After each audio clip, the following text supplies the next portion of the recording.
instead of passing a full across-the-board rule change from no rentals to yes rentals, to have it be somewhat limited. Some have even limited it in time, saying that the rule is not really removed forever, but we're going to change the rule for the next 2 years or a year to be, re-looked at again in a year. And again, whether the board can do that on its own or whether it needs the owner's approval depends on what the documents say. But if you need the owner's approval, I say try to get it, because that could be cheaper than filing a foreclosure action. If you can just get approval to to work something out, that's one foreclosure action difference. And if you can allow rentals, sometimes you don't even have to foreclose, because as I said, I have cases where a lender's foreclosing, and before we filed, we approached the owners and said, look, put someone in there with us and have them pay us first, and we won't come after you. And as a result, these people, they don't have to worry about us coming after them for a money judgment, because it's being paid by a tenant. They don't have to, worry about us foreclosing quicker, than a lender if they did want to perhaps live there at some point. But in the meantime, a tenant can go in there, and maybe even they'll make some money. We'd have to change our docs, and they can amend it to our documents. And that's what I just said, is I suggest it. That's what we have to do. And that's what I was saying I suggest, and I have some clients that have been working on amendments at this time.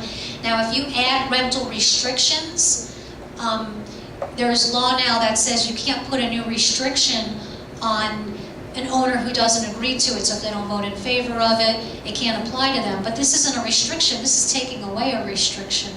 So that's why I say for some of my clients, what they've done is they haven't made a total change. They've made it a short-term change for 2 years, or a limited change in terms of what it's allowed for, specifically because the concern is that if they want to put the rule back later, now you'll have a problem with, now it won't apply to everybody, it will only apply to those who approve it and new owners. You can do that. You can just limit it rentals just for 2 years, and then whatever the documents say, they say, as long as you're not discriminating, against this unit versus this unit, saying, well, we're going to let, this unit be rented because, poor Sally hasn't been paying her maintenance, but Joan, who's been paying her maintenance, we're not going to let her rent. You can't do that. But if you set a rule that's fair to everybody, the rule is what it is.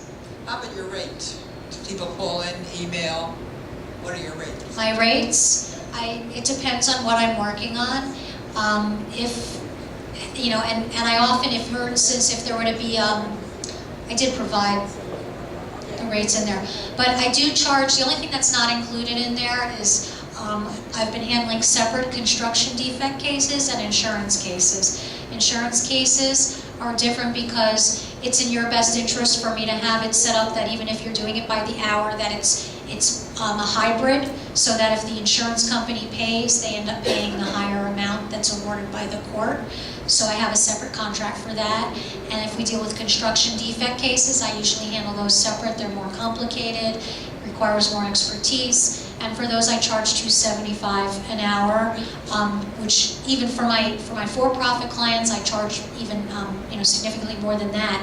I have a couple of contractors or several contractors that are my clients, and for them, I charge more than the $2.75. But all my rates for associations are reduced. The rates in there, the collections are $2.25. It's a graduated rate for general everyday billings for me, $2.50 for my associate, $2.25, $1.25 for my, or $1.50 for my law clerks, and then for paralegals, I think it's $100 or $1.25. But it depends on what you need. But I find that my clients really don't complain about my billings, because what I find is it really is not the hourly rate, it's the bottom line that makes the difference. And I find that I have clients that come to me who are paying more per hour than what I charge, and clients who come to me that are paying less per hour than what I charge, both of them complaining about the bills they've been receiving. Work's being done they didn't authorize, they didn't want, there was a misunderstanding, the lawyer billed them for all this work that it was unnecessary, or they had a young associate work on something and you feel like they used you to meet their billing quotas, and that's something that, coming to someone like me in a small firm, I don't have that situation. I have an associate, yes, but he's not a first-year associate. He's experienced. He's been out for at least 5 years. And on top of it, I review all of his bills before they go out. So even though he is experienced, I take responsibility for at least looking at them, and I don't have quotas. So I want him to do what's appropriate for my clients, and of course I want him to do what's appropriate for my business, but I don't put the pressure on my associates of, you must prove to me that you've billed 10 hours today or else, so that they start padding their bills to my clients. How many attorneys are in your company? Presently, I have 2. I had 3. I had a partner who's just decided that he liked the mountains more than he liked the city, and has decided to, he was going to be back and forth and be half here, half up north, and he's decided that he likes the mountains of Georgia better than Florida. So, and he's not much into the whole, working through email. So he's decided that for now, I put retired, but when I use the word retired, he complains to me that he's just inactive. So could he ever return? Perhaps. I think he's enjoying himself, not handling the legal world. But he wasn't handling the association work anyway, other than sometimes if I had overflow insurance claim work, because he had a lot of insurance background and litigation background. But it was nice to have someone else there, but he wasn't handling anything dealing with condominium laws anyway. That really has always been my specialty. And I usually have 1 to 2 associates that work for me at any time. Are there any questions from the members of the board? Yes, I have one. How many associations that you're handling presently right now? That's a good question, because I don't keep count of them. I know that there was a point where I had counted them and I had, well over 100. I really don't keep count, but I can tell you that I do have a significant number, and that as time goes by, especially in this time of the economy, I find that my for-profit, because I represent a lot of small for-profit businesses, but they have been shrinking in their legal needs, and the not-for-profits have actually been increasing. So what used to be more of maybe a 60-40 association being 60 and my for-profits being 40, it's now probably become more of like a 85, maybe even higher, that I'm really spending a lot more time with my not-for-profits. And a lot of the work is the same. When I deal with my for-profits, they have the same things: vendor issues, contract issues, contractor problems. And some of my clients, as I said, are contractors, so I see it from both angles: insurance issues, employee problems. So a lot of the issues are the same, even when I do work for them. The difference being knowing the unique areas of the association law.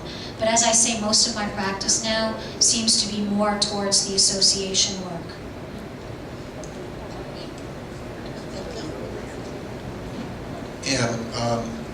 Am I missing it? Is there an opt-out clause in this fee and representation agreement? By the way, I've been a paralegal for over 20 years. I would change this to representation and fee agreement rather than fee and representation agreement. I'm sure you can understand why I would change it, because paralegals make lawyers look good on paper. I don't see a cancellation clause or a term. And the reason why I don't do that is because I don't require retainers, and there's no requirement for you to keep me for any length of time. So although, as I mentioned earlier, I have many clients that have been my clients for many years, if you wanted to have 4 lawyers at once, or if you wanted to leave me on a whim after a month or after a year, you can leave at any time. You don't have a problem putting that in the contract, right? No, because and frankly, I think it's that way with any lawyer, and for a lawyer to say that you're obligated to them for any length of time, It probably is, but I'm makes stickler no for legal details. sense to me. Legally, they can't. They can't require you to continue to use their services. What I do, however, is if I'm involved in litigation, I have to be able to extricate myself from it, so I can't just drop it. So if there is to be litigation that I need to get out of, if you have other counsel, they can substitute in immediately, that's fine.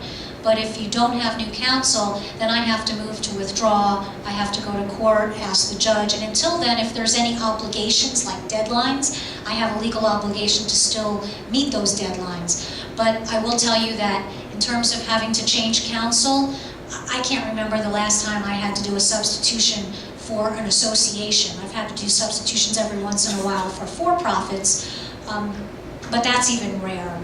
I really don't end up dealing with substitutions, me giving up a case to another lawyer mid-case for associations. Typically, my clients have been quite satisfied with my services and